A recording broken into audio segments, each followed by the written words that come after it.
Voilà, on va commencer notre cours. Tout d'abord, je tenais une fois de plus à remercier les organisatrices et en particulier Madame Saadoun, Florence Saadoun. Il faut dire qu'organiser un cours en plein mois d'août à Natania, c'est pas évident. C'est faisable, oui, mais on ressent malgré tout qu'on est au mois d'août, il y a beaucoup moins de monde que d'habitude. Et c'est justement ce qui fait que c'est tout à fait, on pourrait dire, honorable d'organiser un cours dans une ville balnéaire en plein mois le 15, on est le 15 août aujourd'hui, le 15 août en plus. Donc c'est vrai que nous, on a déjà repris le travail. Bon, c'est vrai qu'en Israël, les Israéliens ont très peu de vacances, mais quoi qu'il en soit, l'atmosphère des vacances est là, et sans doute à Natania plus que dans beaucoup d'autres endroits. Donc en tous les cas, c'est très bien d'être venu, et on va donc consacrer le cours à tous ceux qui ont permis que ce cours se réalise et qui ont participé donc à cet événement. Et le cours sera pour l'élévation de l'âme de David ben Sarah, ainsi que pour celle de Isaac ben Esther, Feiga bat Chaya Sperber, Jonas ben Chene Zeller, Rachel bat Nuna, pour la refoua shelema de Chaya bat Miriam, Léa bat Miriam, Raphaël Chaviv Rachamim ben Stéphane Tzipora Odet, Chava bat Dvora, Yair ben Anias Chaya, Saada bat Kamra, Aaron ben Faraneli, Shmuel Eliezer ben Batsheva Véronique, et un Zivug Agun pour Aaron Moshe ben Esther Sarah, et Simcha bat Chamisha, et la refoua shelema pour tout l'âme Israël. Je parle de... Si on peut juste rappeler pour la rabbinite Elchiet qui a été hospitalisée en urgence. Et aussi donc pour eux. Donc c'est Pnina Yakot. Pnina Yakot. Bat Gracia. Bat Gracia. Voilà. Et dernière chose, rappelez que le séminaire porte le nom de Eliaou Chaim. Et bien sûr, et le séminaire porte le nom de Eliaou Chaim Ben Rina Kuka. Et donc j'étais en train de rajouter aussi... Excusez-moi, j'aimerais ajouter, parce que c'est l'ascara cette semaine de Yosef Ben Genouna. Yosef Ben Genouna aussi. Et votre mari qui était mon élève. Oui, aussi. Et donc, je disais donc, on demande aussi refoua shelema pour tout l'âme Israël, pas une refoua physique, mais une refoua nafshit, que l'âme Israël retrouve son identité, retrouve son âme véritable, retrouve sa véritable grandeur, son véritable héroïsme, et qu'on arrive véritablement à tuer le mouton qui est en nous et dévoiler le lion qui arrivera à se faire respecter par tous les peuples. Et on est au mois d'Elul, bien sûr, le sujet qui a été choisi, c'est évident, c'est la Teshuvah. Et la raison pour laquelle c'est au mois de Elul qu'on parle plus que n'importe quelle période dans l'année de la Teshuvah, c'est parce que bien évidemment on termine l'année. Donc on est censé faire un bilan, finalement, qu'est-ce qu'on a réalisé, qu'est-ce qu'on a fait, et surtout qu'est-ce qu'on a mal fait, et aussi on se prépare à la nouvelle année. Mais en vérité, justement, c'est sur ce point que je voudrais revenir et rebondir. Pratiquement partout, presque partout, quand vous entendez un cours sur la Teshuvah, généralement on tourne toujours autour de la même notion. La Teshuvah, c'est-à-dire donc... selon l'explication que je vais donner, on devrait plus traduire par repentance ou réparation, comme en français, plutôt que la véritable traduction dont on ne parle pratiquement jamais, qui veut dire... Non oui, c'est pas mal ça. Teshuvah, ça veut dire réponse aussi. Mais avant, qu'est-ce que veut dire la chouve? Revenir. Ça veut dire revenir. Donc la vraie réponse... la vraie... Parce que je suis coincé avec ce que vous avez dit tellement... Non, tellement c'est juste en vérité. La vraie traduction, la première, à part celle que Madame a rajoutée, qui est profonde et juste, c'est revenir. Dans pratiquement toute la Torah, lorsqu'on utilise le mot la chouve, ça veut dire revenir. Comme on le verra dans quelques instants, Veshavta ad Hashem Elokecha, le grand célèbre verset qui parle de la Teshuvah, tu reviendras jusque vers Hachem ton Dieu. On l'expliquera un peu différemment tout à l'heure. Mais pour l'instant, on reste dans les grandes lignes. C'est vrai que vous avez rajouté, et c'est juste que le mot teshuva veut dire aussi apporter une réponse, mais c'est lié au retour. Parce qu'une vie sans réponse, une vie où on n'a que des questions, c'est justement ce qui fait qu'on s'éloigne et qu'on va n'importe où et qu'on commence à faire n'importe quoi. C'est précisément les réponses qui nous ramènent. Donc les deux sont liés. Mais pour l'instant, je reste dans la notion de retour. Mais quoi qu'il en soit, ce que j'étais en train de dire, c'est que je pense déjà avant moi et je pense aussi après moi, et on a tous un certain âge, donc les années qui ont précédé. Généralement, le discours classique, quand un rav, quand un enseignant parle de la teshuva, il présente la teshuva comme étant beaucoup plus ce que l'on pourrait traduire en français, le repentir et la réparation. C'est-à-dire donc demander pardon pour les fautes que l'on a commises et s'améliorer, s'engager à ne plus refauter et s'engager à faire le bien. C'est-à-dire donc la définition de la teshuva est très morale. Ça touche le domaine moral ou le domaine spirituel, dans la mesure où je dois améliorer ma cacheroute, je dois améliorer mon Shabbat, je dois améliorer tous les commandements divins. C'est déjà plus du spirituel que du moral, puisque quand je parle de morale, je parle de mauvais comportement. Quelqu'un qui ne mange pas kasher, on ne va pas dire qu'il est immoral. Il n'y a rien de amoral à manger du lapin. C'est très bon le lapin. Et donc, non, je ne vais pas le dire. On ne va pas dire que quelqu'un qui mange du lapin est un rachat. Quand même, ça serait honteux de parler comme ça, on n'est pas en Iran. Il faute par rapport à son devoir spirituel. Mais on ne peut pas appeler ça une faute morale.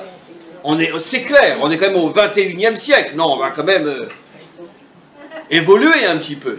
De même, quelqu'un qui ne met pas les tefilines le matin, on ne va pas dire qu'il est rachat. Qu'à Dieu ne plaise. Un rachat, c'est quelqu'un qui met les tefilines mais qui triche dans les affaires. Ça, c'est un rachat. D'accord? Qui monte une société de triche. Et même s'il a une grande barbe et qu'il met les tefilines tous les matins. Lui, c'est un super rachat. Même s'il mange les méadrines. D'accord? Mais quelqu'un qui mange du lapin au fromage, parce que simplement il n'a pas eu d'éducation.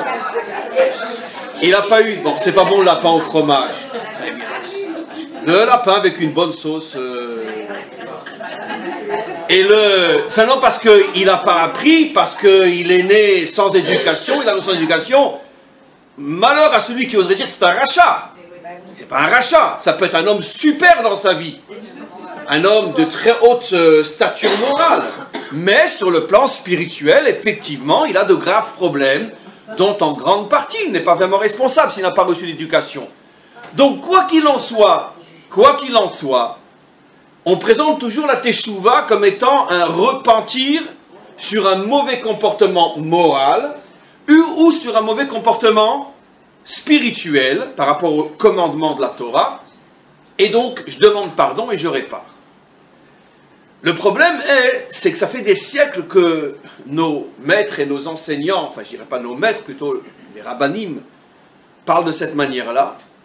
Et le problème, c'est que dans la Torah, il n'y a aucune source à cette définition de la Torah, de cette définition de la teshuva. Mais cherchez dans toute la Torah, vous trouverez nulle part que la teshuva, c'est le repentir, demander pardon pour ce qu'on a mal fait ou ce qu'on n'a pas fait. C'est pas. Et je vais vous le prouver. En vérité, si. Mais ça confirme ce que je dis. On ne voit jamais les Juifs faire teshuva dans les 5 livres de la Torah selon la définition qu'on nous rabat et qu'on nous ramage depuis des siècles. Je ne dis pas qu'il ne faut pas demander pardon si on a fauté, je ne dis pas ce que je dis. Je parle de la notion de teshuva. Le problème, c'est comme vous le savez, je l'ai souvent expliqué, la première chose que Dieu a demandé à l'homme après avoir été créé, c'est de nommer les choses, de donner un nom aux choses. D'accord? Comme je dis toujours, ça vous fait rire, mais comme disait mon grand maître Albert Camus, d'accord, mal nommer les choses, c'est ajouter au malheur du monde.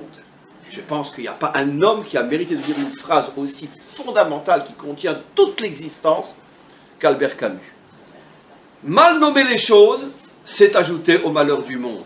Parce que si tu te trompes de définition, tu casses tout. Et Albert Camus ne lisait pas la Torah, mais boule, il a dit en français ce que le maître du monde a demandé à Adam. La première chose qu'il lui a demandé, donne un nom à chaque chose. Parce que si tu te trompes de nom, si tu te trompes de définition, tu vas bousiller mon monde. D'accord? Donnons un exemple simple aujourd'hui. D'accord? Sans rentrer trop dans les détails. On appelle papa, maman qui ont des enfants, deux hommes qui ont acheté un enfant. Papa, maman, etc. Moi, personnellement, ça ne me dérange pas qu'ils soient ensemble et qu'ils aient un enfant. Mais pourquoi leur donner les mêmes noms? Comprenez? Là est le vice. Le problème n'est pas. C'est un problème en soi, c'est pas le nôtre. Nous ne sommes pas des inquisiteurs, nous ne sommes pas des ayatollahs. C'est pas à nous de se présenter comme les justiciers du monde. On a déjà tellement de saleté chez nous, qu'est-ce qu'on va aussi regarder chez les autres? Mais par contre, là où j'ai le droit d'ouvrir ma bouche, ça ne me dérange pas que tu vives Shimon et Pierre ensemble. Ça ne me dérange pas si l'on vous autorise à le faire, d'adopter un enfant. D'accord? Je ne suis pas un inquisiteur qui regarde dans ta chambre. Mais pourquoi tu portes le même nom que moi et ma femme et mes enfants? Pourquoi tu usurpes le nom? Dans un autre domaine fondamental, une nouvelle religion est née, elle s'appelle le christianisme. Très bien. Mais pourquoi vous vous appelez le nouvel Israël? Pourquoi vous avez besoin de prendre notre nom? Pourquoi? Tout commence avec l'usurpation d'identité. D'accord? Comme je dis toujours, vous regardez, en Europe, on le voit d'une manière extraordinaire. Je n'ai pas du tout encore commencé le cours, même pas encore l'introduction, mais c'est pas grave. La tikchoret, comment on dit la tikchoret en français? Les médias. Si c'est l'armée française qui est au Mali, alors ceux qui sont contre l'armée française s'appellent des terroristes. Les Français sont au Mali, les Maliens se défendent, mais ce sont des terroristes. D'accord? Mais quand il s'agit de ceux qui attaquent les Juifs en Israël, c'est l'organisation de libération de la Palestine. Vous imaginez le crime, le terrorisme inimaginable d'oser appeler une organisation qui égorge des femmes et des enfants libération de la Palestine. C'est-à-dire que nous, on est des nazis. On est des nazis. J'ouvre une parenthèse, d'accord? Nous n'avons pas le droit en tant que juifs de dire OLP. Même les initiales. Parce que vous participez à un crime qui est du niveau d'Auschwitz, sur le plan psychologique. Quoi? Ah, ils se battent pour libérer la Palestine, donc nous, on est de sales nazis. Ça veut dire que les Français au Mali sont des libérateurs, qui se battent contre de vilains Maliens qui sont des terroristes. Mais nous, chez nous, on revient après 2000 ans d'exil, en étant passé par Auschwitz et Treblinka, mais nous, on est des nazis, et ceux qui nous ont volé notre terre sont des libérateurs. Vous vous rendez compte de ce qu'on fait avec les mots? Comment qu'on peut détruire toute l'humanité avec des mots? La première chose que Hachem dit à Adam, toi mon vieux, tu commences d'abord à bien nommer les choses. D'accord? Va voir Camus, va t'expliquer comment qu'on fait. Très bien. Donc, je reviens à ce que j'expliquais. C'est évident qu'il y a une notion de réparer ce qu'on a mal fait. C'est évident qu'il y a une notion de prendre sur soi, de mieux faire et de recommencer à zéro. Mais ça ne s'appelle pas la teshuva. Et je vais vous le prouver, la teshuva, ça n'a rien à voir avec ça. Et même si après mon cours, vous entendrez encore 10 autres qui vous diront que c'est ça la teshuva, ce n'est pas ça la teshuva. Je vais vous expliquer dans quelques instants ce que c'est la teshuva. Ça s'appelle, en hébreu, il y a un mot qui correspond au mot réparation en français. C'est comment on dit? Tikkun. Il y a un mot en hébreu, tikkun. Tikkuna olam, tikkuna nefesh, et aussi surtout tikkuna klali chez Breslev, et là tikkuna midot, dans la noix du moussard, tikkuna midot. Tous les rabbanim qui sont dans cette mouvance-là parlent de tikkuna midot, mais on ne dit pas tshuvat midot. Tikkuna midot, tikkuna olam, tikkuna klali. C'est très clair ce que c'est le tikkuna klali, pour les fautes du brit, tikkuna klali. Rabbi Nachman a bien choisi son mot. C'était un bon élève de Camus. il a appelé son livre Tikkun HaKlali et pas Teshuva HaKlalit, que ça n'a rien à voir avec la Teshuva. La Teshuva, c'est encore autre chose. Tikkun HaKlali. Et donc, malgré tout, les seuls cas, mes amis, dans toute la Torah, où on trouve des personnes qui demandent pardon pour ce qu'ils ont mal fait, pardonne-moi mon Dieu, je ne recommencerai plus, je te promets, jusqu'à la semaine prochaine. Les seuls, quand je dis jusqu'à la semaine prochaine, vous allez comprendre pourquoi. Les seuls, ce n'est pas des juifs. On ne voit jamais dans toute la Torah un juif demander pardon. Jamais. Les deux plus célèbres qui demandent pardon et qui s'excusent et qui veulent réparer, Avimelech et Pharaon. Avimelech, lorsqu'il prend la femme d'Abraham, après d'Abraham, et que pendant la nuit, Hachem vient et dit, je vais te tuer. Oh, pardon, excuse-moi, je ne savais pas, il m'a dit que c'était sa sœur, et le lendemain, il lui rapporte, il la couvre d'argent, excuse-moi, vraiment, prie pour moi, vraiment, je regrette. Pharaon, pareil, quand il prend la femme d'Abraham, et surtout le grand aveu, 500 ans plus tard, quand pendant 210 ans, ils vont nous transformer en esclaves, et que les makot vont commencer, qu'est-ce que va arriver au bout de je ne sais combien, je crois la 6 ou 7e maka, qu'est-ce que veut dire Pharaon? Hachem atzadik vani un racha, je suis un racha, Hachem est un tzadik. L'aveu classique, on appelle le vidouille, d'accord? Et voilà, je te laisse partir ton peuple. Une heure après, là j'ai oublié bien sûr. Mais quoi qu'il en soit, on ne voit jamais dans toute la Torah un juif se comporter comme ça. Alors maintenant, ça veut dire quoi? Je dis pas que les juifs n'ont jamais fauté. Au contraire, dans les 5 livres de la Torah, ce qui faute le plus, c'est nous. C'est normal, parce qu'on parle que de nous. Très bien. Si on parlait que de Pharaon, on n'aurait jamais fauté. Mais quoi qu'il en soit, on parle que de nous. Mais la Torah ne cache pas qu'on est un peuple à la nuque raide. Mais dites-moi, après la faute du veau d'or, vous avez vu les juifs demander pardon? C'est Moshe. Moshe prie pour que Hachem ne détruise pas Israël. Mais mince à l'heure, mais demandez pardon. Demande pas pardon. Après la faute des explorateurs, vous voyez les juifs demander pardon? Après la faute de Korah, ils demandent pardon. Après les 10 fautes dans le désert, ils demandent pardon. Il a vraiment la nuque raide, ce peuple. Ou alors, il est très chacham. Il est très chacham. Il a compris que ça marche pas comme ça. Je vais dire à ma manière, je vais dire à la confession, c'est pas pour les juifs. C'est pas pour les juifs. Pas pour nous, ça. Parce que si ce qui te fait revenir, c'est le sentiment que tu es un nul, ça ne marchera pas. On ne revient pas vers Hachem en se regardant comme un nul. Non, c'est tout le contraire comme on va voir. C'est tout le contraire.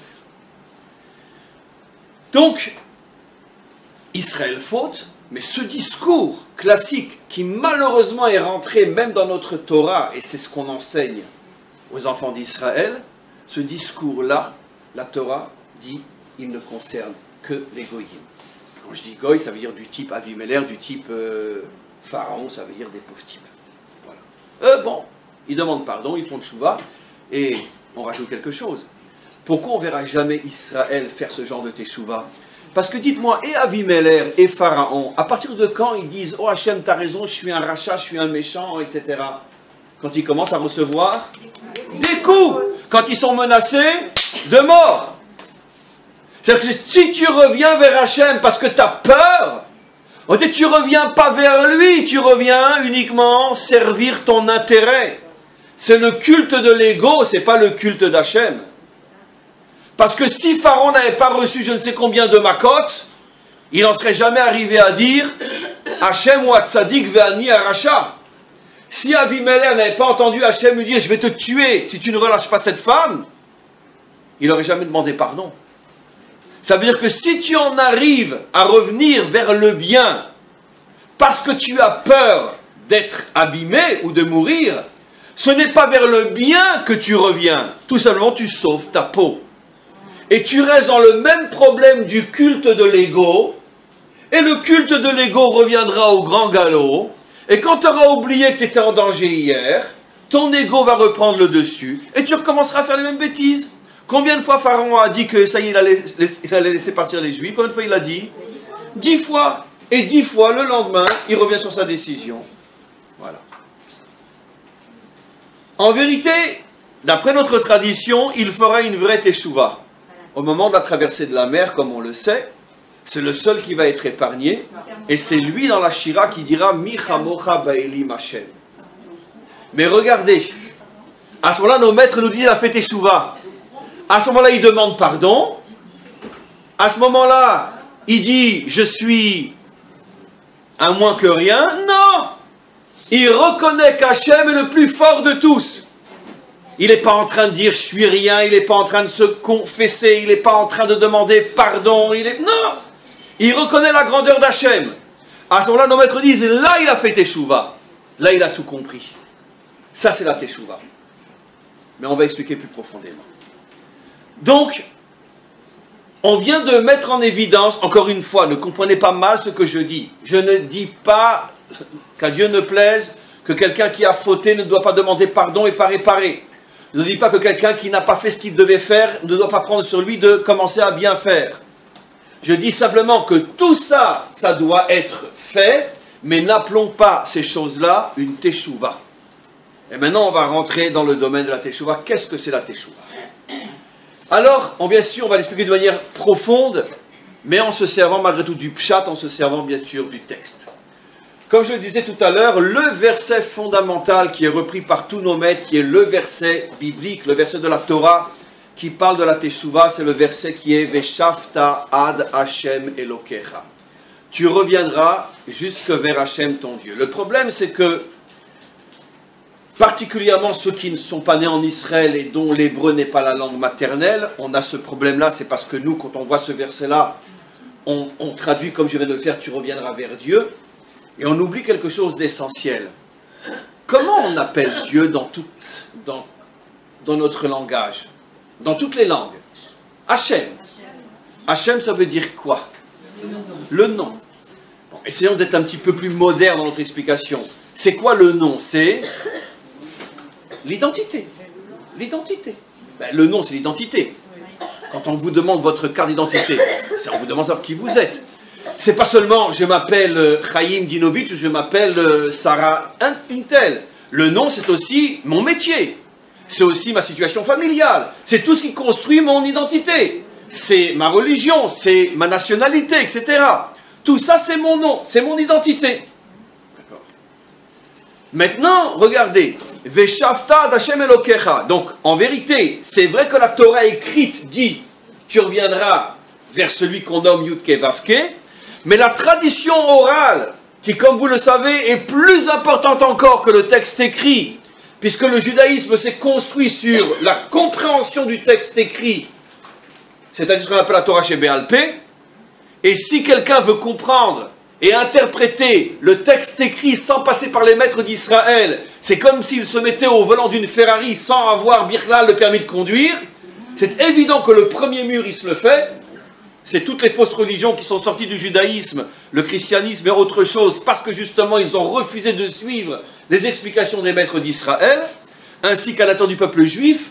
Il y a eu durant toute notre histoire des sectes qui sont sorties, qui ont disparu, les Sadducéens, les Essénéens et je ne sais qui encore, Shabtai Tzvi, etc. C'est tous des gens qui étaient connectés à la Torah, mais sans les maîtres d'Israël. Ils ont tous disparu. Le seul qui reste aujourd'hui, c'est nous. Parce que la Torah, elle n'existe qu'au niveau de la tradition des maîtres d'Israël.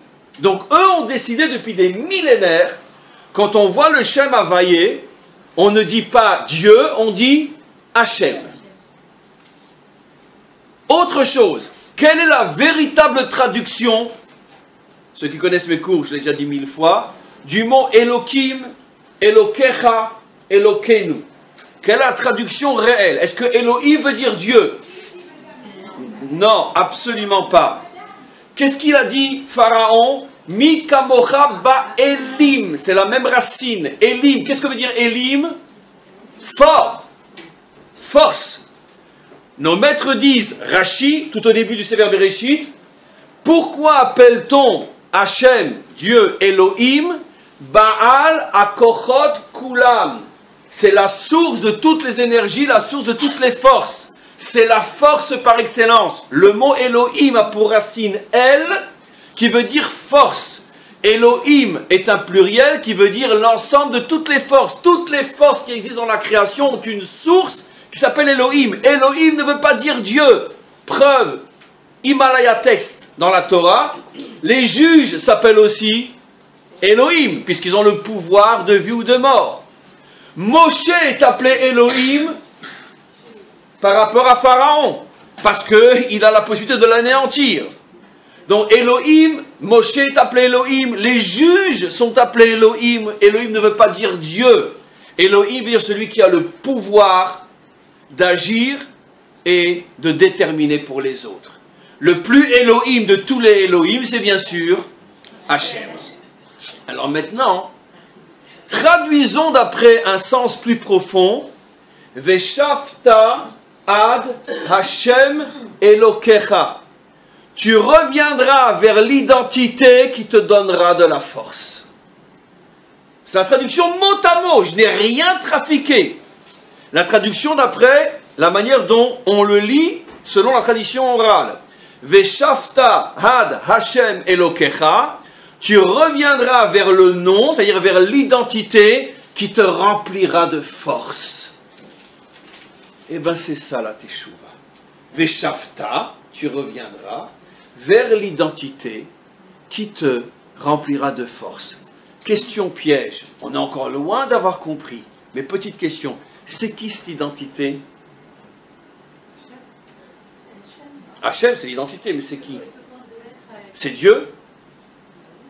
Si je dis Veshafta ad Hashem Elokecha, qui dit que c'est Dieu? C'est marrant, Noé avait un fils qu'il a appelé Shem, le nom, parce qu'il était le porteur de l'identité humaine véritable. De lui est sorti Abraham, de lui est sorti le peuple juif. Hachem veut dire l'identité. C'est pas forcément uniquement l'identité de Dieu. Dites-moi, quelle est la première parole qu'Hachem adresse à Abraham? Lech lecha, va vers toi. Tu dis à quelqu'un de 75 ans qui, depuis l'âge de 5 ans, d'après certains commentaires, n'a vécu que pour toi, tu lui dis va vers toi, mais je veux dire, ben non, tu n'es pas encore toi-même. Qui m'apporte la preuve qu'Abraham à 75 ans n'est pas encore lui-même? À quel âge il va devenir lui-même? Pourquoi à l'âge de 100 ans il va devenir lui-même? Parce qu'il va avoir la Brit Mila, et surtout parce qu'il va recevoir son vrai nom, sa véritable identité. Et si vous regardez Lech Lecha, ça a pour valeur numérique 100, 50, 50. Hachem lui dit, à l'âge de 100 ans, tu recevras ton véritable nom, tu seras véritablement toi-même. Pour l'instant, tu en as pour 25 ans à aller vers toi. Tu as 75 ans. Lech Lecha. Après qu'il s'appelle Abraham, nos maîtres disent, il est interdit de le rappeler Abraham. Pourquoi? Parce que Abraham, c'est pas Abraham. Je dis toujours, d'accord, là aussi, comme je dis, interdit pour un juif de dire OLP, parce que c'est comme s'il louait Hitler. Ben oui, Organisation de la libération de la Palestine, d'accord. Et deuxième chose, il faut arrêter de dire que Ishmaël est notre cousin. Pourquoi? Parce que nous n'avons ni la même mère, ni le même père. Ah oui, parce que la mère d'Ishmaël, c'est Agar. Et le père d'Ishmaël, c'est Abraham. Le nom s'appelle Abraham. C'est pas le même. Et d'où on sait que c'est pas le même? Parce que nos maîtres nous interdisent. Ce qui n'est pas le cas quand on rajoute un nom, on peut continuer à dire l'ancien nom. Mais là, nos maîtres disent, en vérité, Abraham, c'était pas le vrai. C'était un déguisé qui portait en lui le vrai, et il a fallu attendre jusqu'à l'âge de 100 ans pour que le vrai se dévoile. Maintenant que le vrai se dévoile, tu vas rappeler l'ancien. Dans d'autres domaines, a-t-on le droit de rappeler à un vrai Baal Teshuvah ce qu'il a été? C'est une faute gigantesque. A-t-on le droit de rappeler à un vrai converti ce qu'il a été? Une faute gigantesque. Pourquoi? Pourquoi? Pas parce que, comme on l'expliquerait, je veux dire, au ras des pâquerettes, parce qu'on lui fait honte. Mais non! C'est parce que c'est faux ce que tu dis. La personne que tu as en face de toi, c'est pas celle. C'est pas le même. Donc c'est un crime de dire, tu te rappelles pas que tu vivais, que tu allais à l'église le dimanche matin quand tu avais 20 ans? Mais lui, il va te répondre, mais c'est pas moi qui a été à l'église quand j'avais 20 ans, ce n'est pas moi. Et il a raison, lui n'y a jamais été, parce qu'un vrai converti, c'est un être nouveau. Donc c'est pas que parce que tu le blesses uniquement, c'est parce que tu mens. Il n'a jamais été à l'église, cet homme qui est en face de toi. C'est pas lui. C'est ce que nos maîtres nous disent. Ger shemit gayer qui tinok shenolad. Le jour où il rentre au mikvé, c'est comme si c'était une naissance. Donc qu'est-ce que tu parles de l'église? C'est pas lui. Comprenez? Donc, pareil pour Abraham et Abraham, nos maîtres nous disent, on n'a pas le droit d'appeler Abraham parce que Abraham n'a jamais été Abraham. Donc ceux qui continuent à dire aujourd'hui Bnei Dodim, nos cousins, sont de triple idiots. On n'a ni la même mère, ni le même père. En quoi on est de la même famille? Comment? On n'a pas le même père. Le nôtre il s'appelle Abraham, le sien il s'appelle Avram. C'est pas le même père. C'est pas des jeux de mots, c'est profondément vrai. On n'a aucun lien en commun. Aucun lien en commun. Donc maintenant je reviens à ce que j'explique. Veshavta ad Hashem Elokecha. On voit que Abraham, et on reviendra tout à l'heure sur Abraham, lui aussi ça lui a mis 100 ans pour savoir qui il était. 100 ans. Et pourtant, pendant 100 ans, depuis l'âge de 5 ans, même d'après Maïmonide, le Rambam qui dit qu'il a commencé à faire Teshuvah à l'âge de 20 ans, ça fait quand même 80 années. Pendant 80 années, il n'a fait que servir Hachem, qu'être prêt des milliers de fois à donner sa vie pour Hachem. Il a diffusé le nom d'Hachem dans le monde entier. Et Hachem lui dit, tu ne sais pas encore qui tu es, Lech Lecha. Tu n'as pas encore trouvé ta véritable identité. On va comprendre pourquoi dans quelques instants. Si on a le temps, on aura le temps. Veshavta ad Hashem Elokecha. J'explique. Sachez que dans chacun d'entre nous se cache notre être véritable, que la grande majorité d'entre nous ne connaissent pas, que la grande majorité d'entre nous passeront leur vie à ne même pas savoir qu'ils sont passés à côté de ce qu'ils étaient. Et c'est la raison des Gilgulim, on revient autant de fois jusqu'à ce que tu te trouves. Ah, c'est toi, je ne te connaissais pas, comment tu t'appelles? Très bien, absolument. Voilà, on va y arriver, on va y arriver. Et donc, la Teshuvah, c'est Lech Lecha. Reviens vers toi. Retrouve ton nom. Si vous me posez la question, mais attends, là c'est un peu trafiqué, parce que tout le monde sait que dans le verset, on parle de Dieu, on ne parle pas de revenir vers l'homme. Mais non. Mais non. On peut faire un peu de Kabbalah pendant 5 minutes? Oui. Vous me suivez? Oui. Vous étiez fort en maths? Oui. Très bien. Alors, c'est un juif qui n'est pas fort en maths, c'est pas un juif. Très bien. Alors, on y va. On continue. Vous savez que dans la Kabbalah, on nous explique, et ça vous allez le comprendre, parce que quand même, on est en Israël, l'hébreu est une langue particulière, unique au monde, où chaque lettre peut se décomposer en plusieurs lettres. Le Yud, quand on l'écrit en toutes lettres, c'est Yud, Vav, Dalet. Le Lamed, quand on l'écrit en toutes lettres, c'est Lamed, Mem, Dalet. Ce qui veut dire que dans le Yud, on a rajouté 2 lettres, un Vav et un Dalet. Dans le Lamed, on a rajouté 2 lettres, Mem, Dalet, qui sont contenues dans la première lettre, qui est la seule qu'on écrit quand on écrit. Mais quand j'écris par exemple, M, maman, d'accord, j'écris un Aleph et un Mem, mais en vérité, si j'écrivais M, la mère en toutes lettres, j'écrirais Aleph, Aleph, Lamed, P, Mem, j'écrirais Mem, Aleph, Mem. Il y en a qui disent Mem, Mem, Mem, Aleph, Mem, donc je rajoute plein de lettres. Bon, on n'écrit pas comme ça. Mais en vérité, vous vous rendez compte que l'écriture, c'est une écriture raccourcie en vérité. Parce qu'on n'écrit que la première lettre de chaque lettre. C'est unique. Aucune autre langue n'a ce que j'explique. Aucune. Je me suis renseigné, ni le chinois, ni le japonais, etc. Les langues occidentales, on les connaît, c'est qu'elles n'ont pas ça. C'est la seule langue où chaque lettre contient les autres lettres. On va arriver au nom de Dieu maintenant. Un Yud, un He, un Vav et un E. Écrivons le nom de Dieu en toutes lettres. Yud, on va rajouter 2 lettres qui sont Vav, Dalet. He, ça c'est la tradition, on rajoute une lettre qui est Aleph. Le He en toutes lettres se dit He Aleph. Le Vav en toutes lettres s'écrit Vav, Aleph, Vav. Vav, Vav, on sent qu'il y a deux Vav, mais entre les deux Vav, on rajoute un Aleph. Et le dernier He Aleph. Quelle est la valeur numérique de toutes les lettres une fois que le nom divin est complètement apparu? 45. 45 est la valeur numérique de quel autre nom très célèbre? Adam. Adam. Ce qui veut dire que quand tu trouves Dieu, tu trouves l'homme.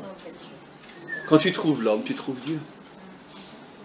C'est pour ça que quand je vous ai dit Veshavta ad Hashem Elokecha, si tu reviens vers Hashem, tu reviens vers toi. Si tu te trouves toi, tu trouveras Hashem. Écoutez la définition.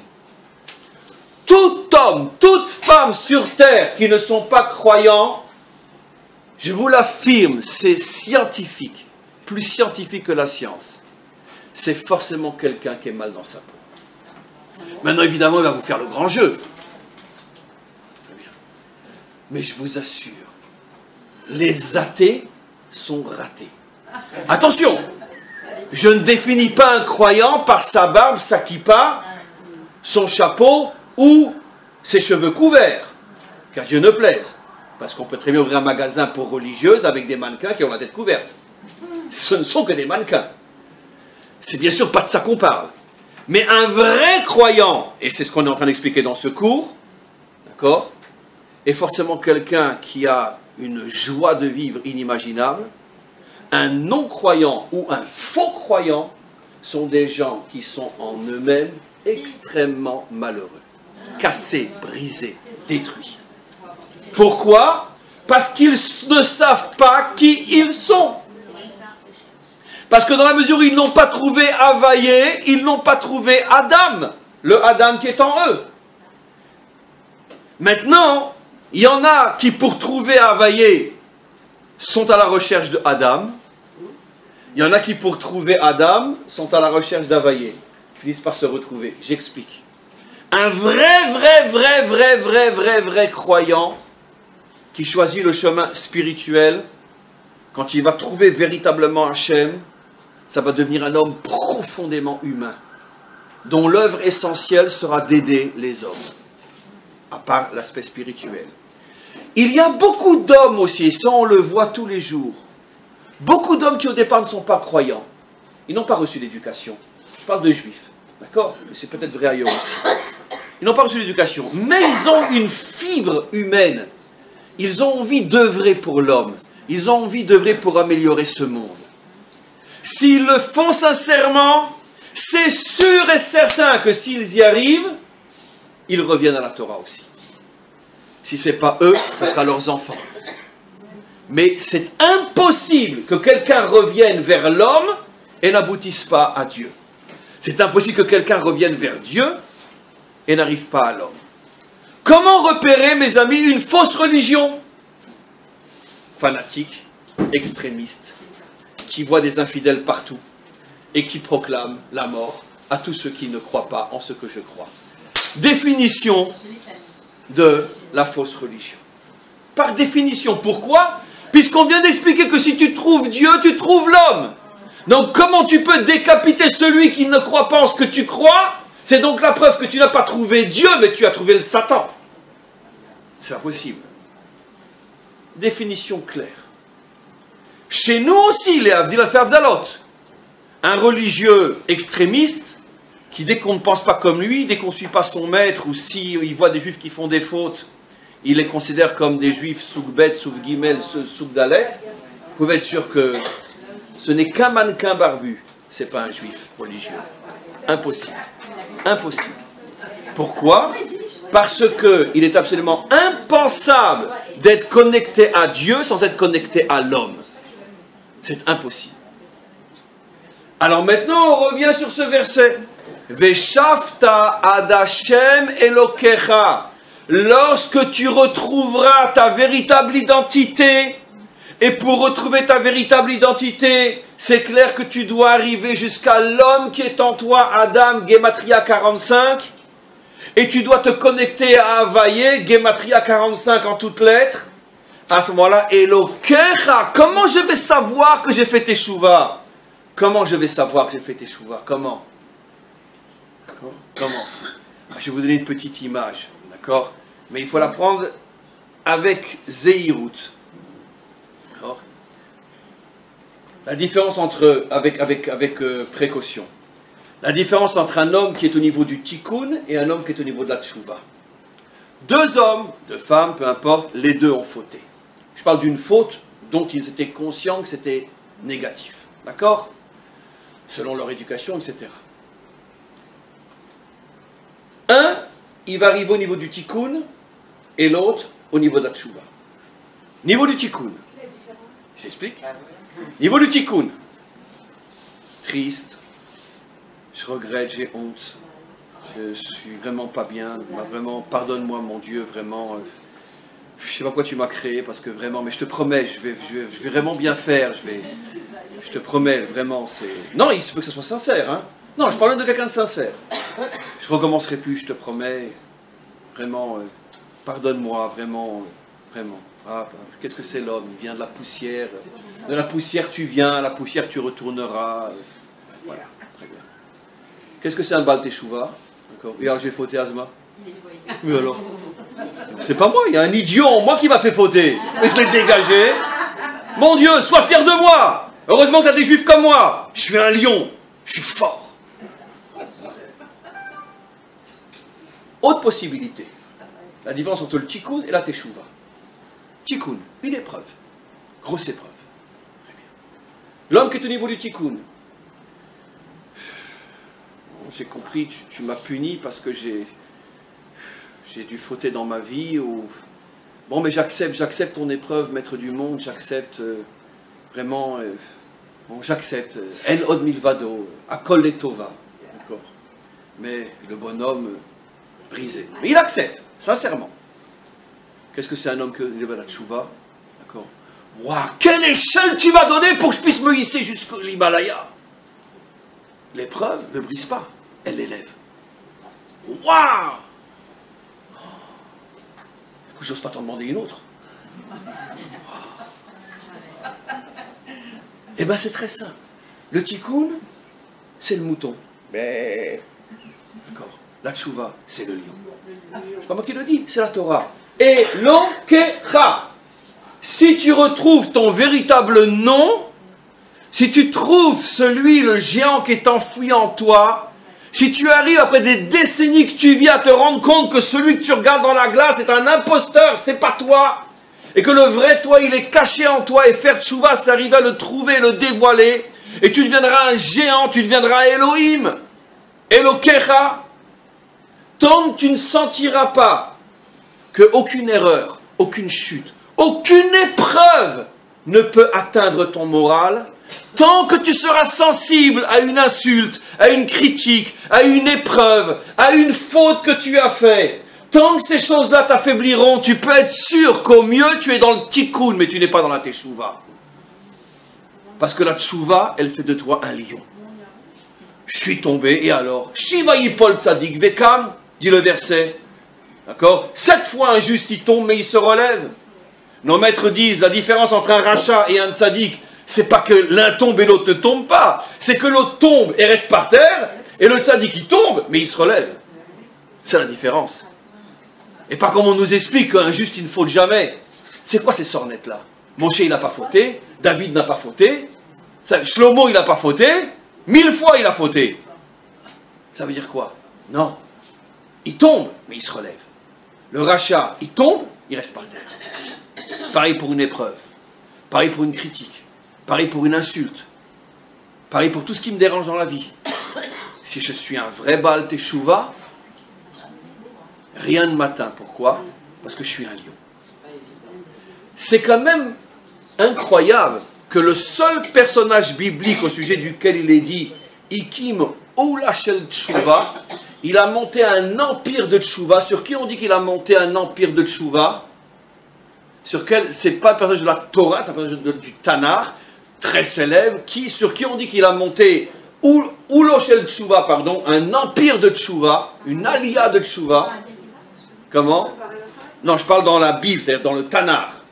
Rabbi Akiva, c'est-à-dire le Talmud. Un personnage du Tanakh, sur lequel on dit qu'il est le symbole de la Teshuvah. Rabbi Akiva, c'est pas la Torah, c'est le Talmud. David Ameler. Et comme par hasard, David Améler, c'est quoi l'animal qui le représente? Le lion. D'accord. Après qu'il ait fauté avec Bathsheba, comme on le sait, David Améler avait énormément d'ennemis. Il n'avait d'ailleurs que des ennemis. Il n'avait pas d'amis. Parce qu'il était justement un homme, un vrai. Et un homme, un vrai, ne peut avoir que des ennemis. Pourquoi? Parce qu'il dérange. Il dérange parce qu'il bouscule tout le monde. Il dérange. Très bien. Et donc tous ses ennemis attendaient le jour où il va déraper sur une banane et on pourra le... C'est arrivé. Vous savez pourquoi c'est arrivé? Parce qu'un jour, David Améler, il a dit à Hachem, je ne comprends pas, pourquoi on commence la tefila, on dit Eloké Abraham, Eloké Yitzhak, Eloké Yaakov, pourquoi on ne dirait pas aussi Eloké David? Ah, ça c'est beau, ça, vous imaginez le culot? Mais ça c'est un homme, c'est un vrai, ça. C'est un mensch comme on dit chez nous. C'est un gever. Il dit à Hachem, pourquoi on ne dit pas Eloké David? Mais moi je suis un grand, moi. C'est de l'orgueil? Mais non, c'est pas de l'orgueil. C'est un juif, un vrai, comme il était une fois, nos ancêtres les Gaulois. Parce qu'aujourd'hui, on est tous des moutons et des agneaux. Mais il a existé des juifs, des vrais, qui étaient conscients que ce que Hachem veut, c'est des êtres forts. Et David est un homme fort. Il a déjà dégommé Goliath quand il dit ça. Et bien d'autres choses. Il dit, pourquoi on ne dit pas Éloqué David, pour que tout le monde sache que je suis un modèle?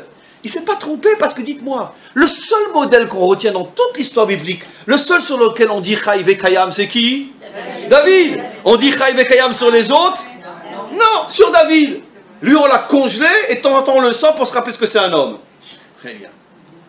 Parce que c'est un vrai. Il dit à Hachem, pourquoi on ne dit pas Éloqué David? Hachem lui dit, ah, il y a une différence. Les 3 premiers, je les ai éprouvés, ils ne se sont jamais écroulés. Et toi, je ne t'ai pas encore vraiment éprouvé. Hachem lui dit, allez, vas-y, je t'attends, vas-y, je t'attends. Eh bien.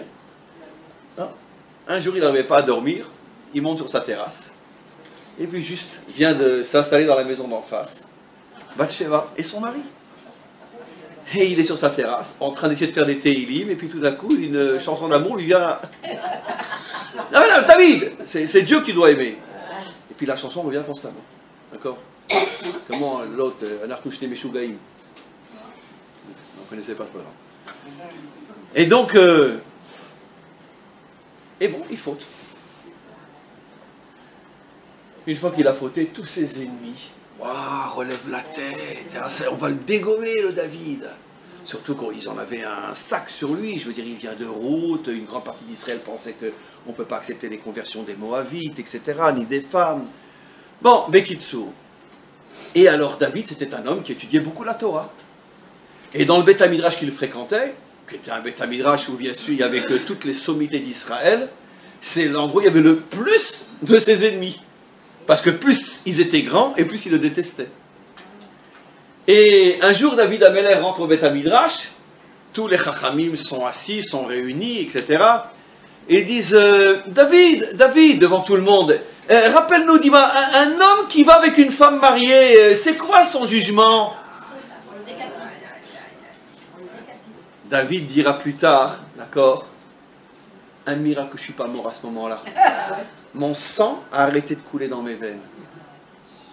C'est la raison révénomètre pour laquelle il a fini par mourir de froid. Vous connaissez tous l'histoire qu'il est mort de froid. Il a tellement été humilié. Il est mort de froid, c'est-à-dire son cœur a arrêté de le chauffer. On a tout essayé pour le chauffer, il est mort de froid. Pourquoi? Il a subi tellement de honte, tellement d'humiliation. Vous imaginez, le roi d'Israël rentre dans un Beth Midrash, il y a 200 Talmidei Hakamim, il y en a un qui se lève, le plus barbu de tous, et qui dit David, rappelle-nous, un homme qui va avec une femme mariée, c'est quoi son jugement? Il n'est pas tombé des chaînes? Qui? David, c'est pas lui qui est tombé des chaînes? Non. À la fin, si. Parce qu'il était dans la Torah, il devait mourir le samedi. Oui, c'est marqué dans le Talmud, effectivement, mais c'est pas contradictoire. Dans le texte écrit dans le Nar, c'est marqué qu'il est mort de froid. Maintenant, peut-être qu'effectivement, dans la mesure où il était refroidi, paralysé, etc., en montant sur l'échelle, il a peut-être trébuché. Mais quoi qu'il en soit, la Torah dit clairement qu'il est mort de froid. Quel est l'événement qui a fait que cette maladie intérieure a fait qu'il a peut-être trébuché, etc. Donc c'est l'histoire de l'échelle, qui a certainement un sens caché aussi. Mais quoi qu'il en soit, il se démonte pas, il s'approche de ce maître, il lui dit, tu sais, effectivement, un homme qu'avec une femme mariée, il reçoit une grave punition dans ce monde, mais une fois qu'il a été puni dans ce monde, il a part au monde futur. Mais un homme qui fait honte à son prochain en public, il perd et ce monde et le monde à venir. Et il s'assoit et il étudie. Ça, c'est un lion. Qu'est-ce qu'aurait fait un mouton lion? Oh, je suis le roi d'Israël, décapitez-le tout de suite, tuez-le, il a osé m'insulter. Ça, c'est la réaction d'un mouton, d'un faible, d'un lâche. Un lion, il a peur de personne. Et donc il lui a répondu, il lui a dit, de toute façon, moi je vais peut-être perdre ce monde, mais j'aurai l'autre, toi tu as perdu les deux. Et il s'assoit au milieu de toutes ces crapules, et il continue à étudier comme si de rien n'était. Voilà. Comme si de rien n'était, il continue à étudier. Ça c'est un lion. Pourquoi? Parce qu'il est en tchouva. Rien ne l'affecte, dans le sens que tout d'un coup il va perdre le contrôle de lui.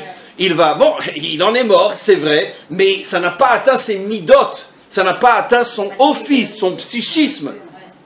Il est resté maître de lui-même. C'est pour ça qu'on dit qu'il a été le symbole de la teshuva. La teshuva, c'est la force.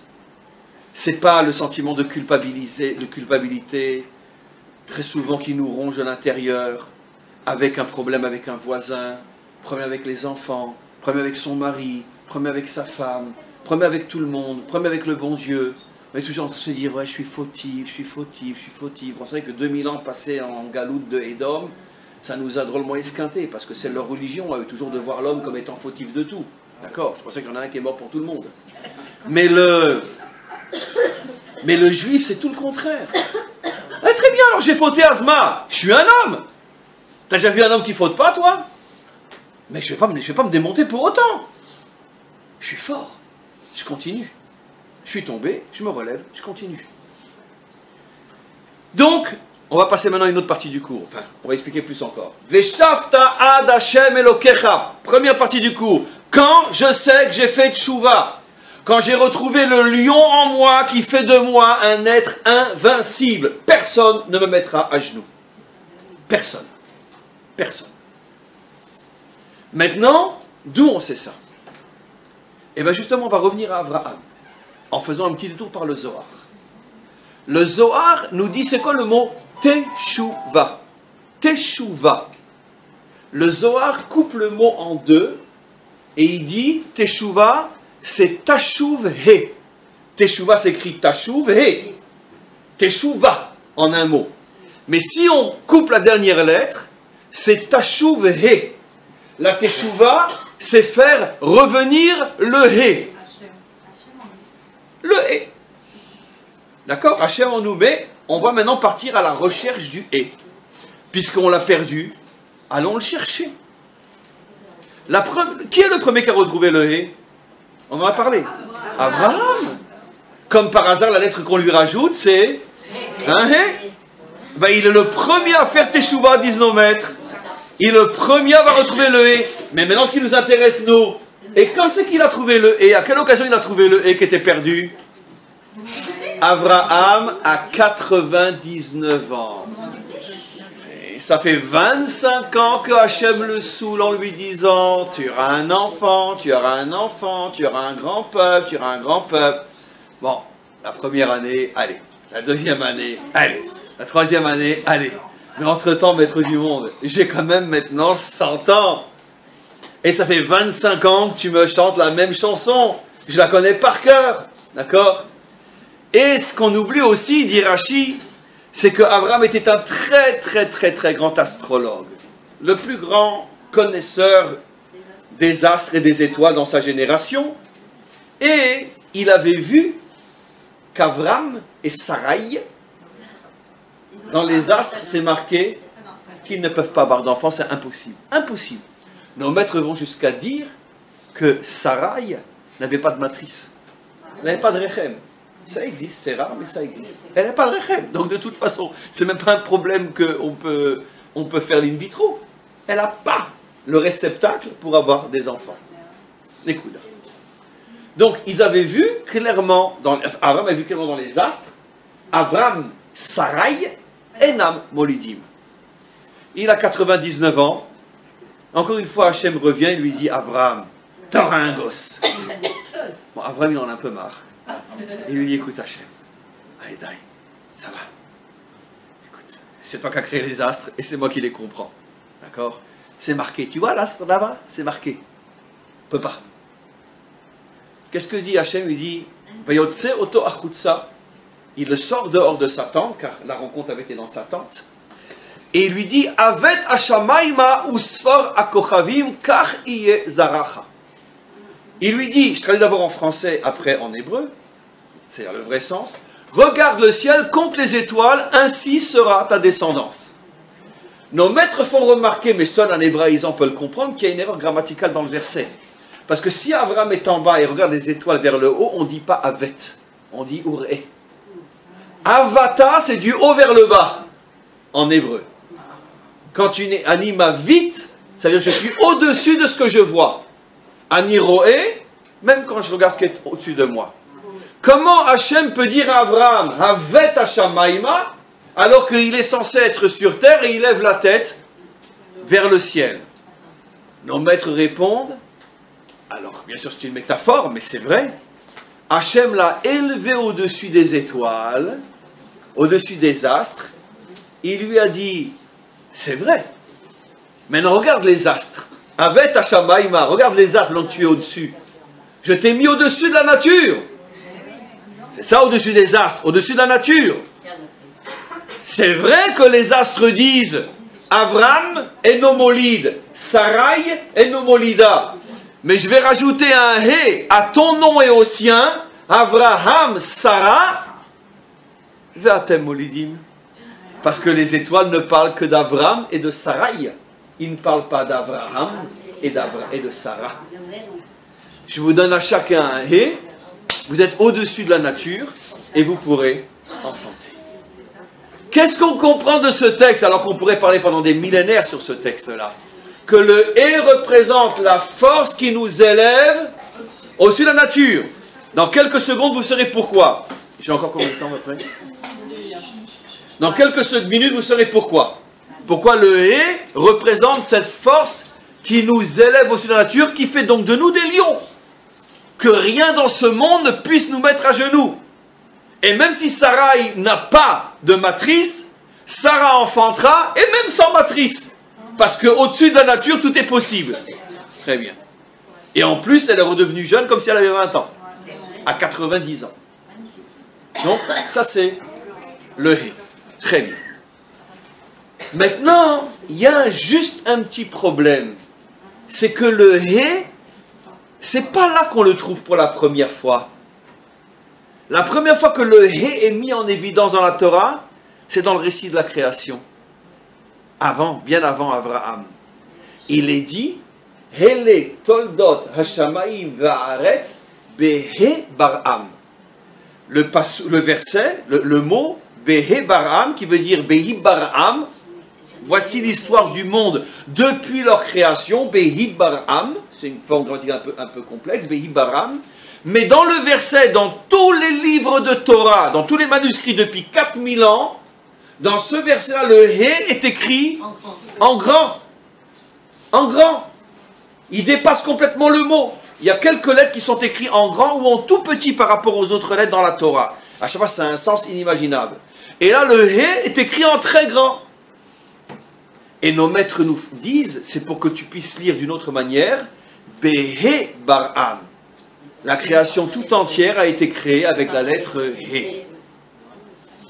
Pour te faire comprendre, et on verra pourquoi, que la lettre hé est la lettre qui symbolise l'ensemble des forces créatrices. Mais là, nos maîtres posent une question évidente, à laquelle on a indirectement déjà répondu. Ils disent, mais il y a une contradiction. D'un côté, le hé a été donné à Abraham pour nous faire comprendre que le hé représente des forces qui sont au-dessus de la nature. Et d'un autre côté, dès le début de la Torah, on nous dit que le hé représente l'ensemble des forces qui ont créé le monde naturel. Puisqu'on parle de ce monde. Alors le hé représente le monde naturel ou le monde surnaturel? Et nos maîtres répondent, le hé représente la surnature qui se cache dans la nature. Le hé représente le vrai juif qui se cache dans le faux. Le hé représente le lion qui se cache dans le mouton. Le problème que nous avons, nous les rabbins, ça va vous faire rire, c'est que si le peuple juif fait teshuva, on n'a plus de parnassa. Parce que, de quoi vient un rabbin? Eh bien, monsieur le rabbin, j'ai un problème avec ma femme. Monsieur le rabbin, j'ai un problème avec mon mari. Monsieur le rabbin, j'ai un problème avec mes enfants. Monsieur le rabbin, ça me gratte ici. Monsieur le rabbin, ça me gratte là. Monsieur le rabbin, etc. Ça veut dire qu'heureusement qu'il y a des rabbins pour qu'on puisse leur raconter tout ce qui va mal. Mais le jour où les gens vont m'écouter, qu'ils vont faire teshuva, leur métier de rabbin, c'est fini. Ça va très bien avec ma femme, ça va très bien avec mon mari, ça va très bien avec tout le monde, j'ai pas de problème, tout va très bien. À quoi ils servent les rabbins? Ben oui. Pourquoi avoir un tzaddik? Pour recevoir une bracha, pour recevoir une prière, etc. C'est tous les petits moutons qui vont chez le tzaddik. Bien sûr. Mais le jour où Israël va devenir des lions, eh ben, c'est fini. Donc en vérité, c'est pour ça que les rabbins n'enseignent pas ce que c'est la tchouva. Parce que c'est mauvais pour la parnassa. C'est très mauvais pour la parnassa. Vous comprenez? C'est très mauvais pour la parnassa. D'ailleurs, comme les rabbins, pendant toute la période où Hachem nous montrait qu'il fallait revenir sur notre terre, ils étaient tous à dire non, on ne suit pas les sionistes, on ne suit pas, etc. Pourquoi? Parce que, je veux dire, sauf être rabbin de communauté, c'est la parnassa. Si les communautés montent en Israël, de quoi ils vont vivre? Ils n'avaient pas envie d'aller labourer, de défricher les marécages. Très bien. Donc c'était plus facile de dire que Herzl, c'était un petit Autrichien qui ne connaît pas la Torah, et donc on ne va pas le suivre, évidemment. C'est mauvais pour la parnassa. Bon, je termine, il y a un peu d'humour, bon, mais il y a un peu de vrai aussi. Quoi qu'il en soit, comment? On va se faire lyncher, oui. Moi, ça fait longtemps qu'ils ont déjà la potence, la cause, attends juste que je vienne. Mais quoi qu'il en soit, c'est pas grave. On a l'habitude. Quoi qu'il en soit, on continue. Donc on a compris que finalement, tu reviendras jusqu'à ton identité, qui est le hé, qui est caché à l'intérieur de ce monde. Nous, ce monde tel qu'on le voit, c'est un monde de malheur, un monde de drame, un monde d'obscurité, un monde de tout ce que vous voulez. Mais dans ce monde, et surtout dans l'essentiel de ce monde qui est l'homme, se cache une force inimaginable, se cache un géant inimaginable. Et faire teshuva, c'est dévoiler ce géant. Conclusion avant la fin, c'est quoi faire teshuva? Je le redis. Plus rien dans ce monde m'impressionne. Je suis un géant Nekuda. J'ai pas dit que je faute pas, j'ai pas dit que je fais pas des erreurs, j'ai pas dit que ça va très bien avec mon mari, avec ma femme, mes enfants. Non, je suis dans ce monde. Mais ce monde ne me met pas à genoux. Très bien. Ça, c'est la véritable teshuva. Maintenant, je termine et je conclus. Pourquoi la lettre E? Il y a un mystère d'une simplicité extraordinaire. Le E, c'est quoi? C'est en vérité 3 murs avec une petite ouverture, mais 3 murs presque fermés, et tout est ouvert en bas. La lettre He, disent nos maîtres, ressemble à la lettre Chet. Chet qui veut dire aussi faute. La lettre Chet, elle est entièrement fermée. La lettre He, elle est un petit peu ouverte sur le côté. Ça veut dire quoi? On vit constamment dans ce monde des situations où on sent que c'est bloqué de tous les côtés, et le seul endroit qui est ouvert, c'est sous mes pieds, je vais m'écrouler. C'est dans le Talmud, ça. Le Chet représente cette situation que l'on connaît tous. J'ai tout essayé avec ma femme, j'ai tout essayé avec mon mari, j'ai plus d'autre solution, le divorce. Le sol qui s'ouvre sous nos pieds. J'ai tout essayé avec mes enfants, j'ai tout essayé avec mes parents, j'ai tout essayé avec mon patron, j'ai tout essayé avec moi. J'ai tout essayé. Il n'y a pas de solution. Je m'écroule, je me laisse aller. Je tombe. C'est quoi le « et » ? Le « et », c'est cette conviction que dans chaque situation de l'existence qui a l'air de se présenter comme un chet, si tu lèves les yeux, tu trouveras que dans chaque obscurité, il y a une lucarne qui te permet de t'en sortir. Trouve-la. C'est ça le « et ». Il n'y a pas de chet, il n'y a que du « et ». Il n'y a pas de situation dans ce monde sans solution. Et là, on rejoint votre magnifique remarque du début du cours. Teshuva, c'est la réponse. il n'y a pas de situation sans solution. Même quand tu te trouves dans une situation où tu as l'impression que tout est fermé, je regarde vers le haut, c'est bloqué, à droite c'est bloqué, à gauche c'est bloqué. Il n'y a que en bas que c'est ouvert, je m'écroule. Non, regarde bien. Tu vois pas que sur le côté, il y a une petite ouverture qui fait la différence entre le chet et le hé. Tu peux t'en sortir. Tu peux trouver cette lumière, cette fenêtre qui va te permettre de t'élever. Parce que comme par hasard, cette ouverture, elle est en haut. Élève-toi. Ne reste pas coincé à l'intérieur de ton problème. Je rapporte souvent cette histoire extraordinaire. Après, je rapporterai une autre, hier, que j'ai vécue pas plus tard que hier. Mais une histoire qui est très célèbre. C'est après la Shoah, comme on le sait, des milliers et des milliers de rescapés de la Shoah envoient des lettres au Rabbi Lubavitch pour leur expliquer ce qui leur est arrivé et comment ils vont s'en sortir. Et il y a une lettre très célèbre dans Igrot Kodesh, je ne me rappelle pas le numéro, mais on peut la retrouver, où quelqu'un qui vient de sortir des camps énumère tout ce qu'il vient de traverser. Il y a 50 pages. Et encore, c'est peu pour quelqu'un qui vient de traverser la Shoah. Et il demande au Rabbi de l'aide. Le Rabbi donne une réponse qui, d'un côté, est d'un culot et d'un courage inimaginable, mais elle a sauvé littéralement le bonhomme. Il lui répond. Parce que le Rabbi aussi a traversé de grosses choses. Il a failli aussi y passer. Il était recherché par la Gestapo à Nice, etc. Et il a lui aussi perdu énormément de... Il n'a jamais revu son père depuis l'âge de 18 ans pratiquement. Et il a aussi traversé des choses. C'est vrai que pas comme la Shoah, mais en tout cas, il n'a pas eu d'enfant toute sa vie, etc. Donc, il souffrait aussi beaucoup sur le plan physique. Il avait pas mal de maladies cachées qui ne l'ont pas empêché de vivre jusqu'à... très longtemps, mais ce n'était pas une vie évidente comme on pourrait croire quand on voit son grand sourire, etc. Parce que c'est un homme qui savait justement surmonter tout ça. Mais peu importe. Il lui répond dans cette lettre, il lui dit, écoutez, cher monsieur, j'ai lu avec beaucoup de tristesse le détail de tous vos problèmes. Et il lui répond, écoutez, mais je vais vous dire, moi, je suis tellement occupé à essayer de faire du bien autour de moi, que sincèrement, je ne sais pas d'où vous avez trouvé le temps de détailler tous vos problèmes. Moi, j'ai pas le temps.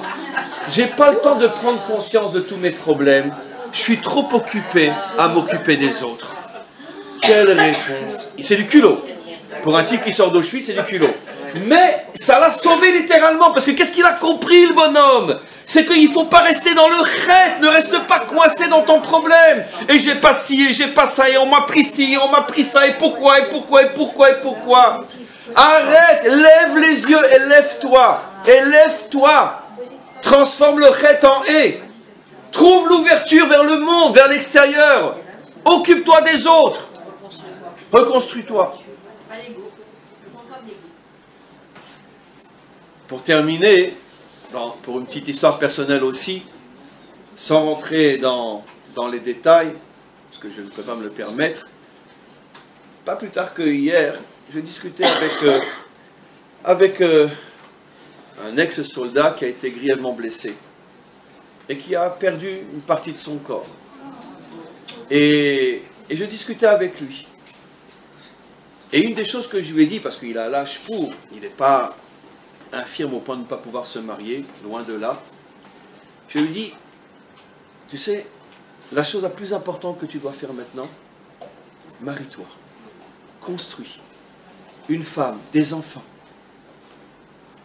Et lui, d'une certaine manière, était dans une situation psychologique où il pensait tout le contraire.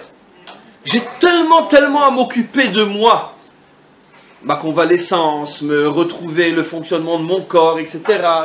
J'ai le temps, moi, de m'occuper d'une femme et des enfants.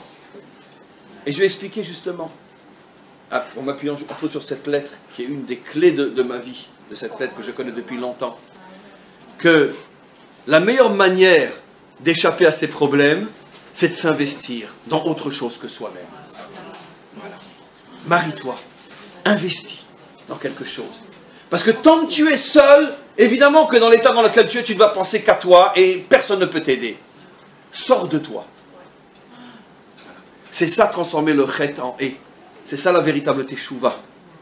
Mais Ezrat Hashem, qu'on soit zoché de dégager le mouton qui enferme le lion qui est à l'intérieur de nous, qu'on devienne de véritables lions, Ezrat Hashem, et que finalement que tous les rabbins soient au chômage, il n'y ait plus de problème de couple, plus de problème de chinour, plus de problème de santé. C'est la fin du rabbinat, on est tous des lions.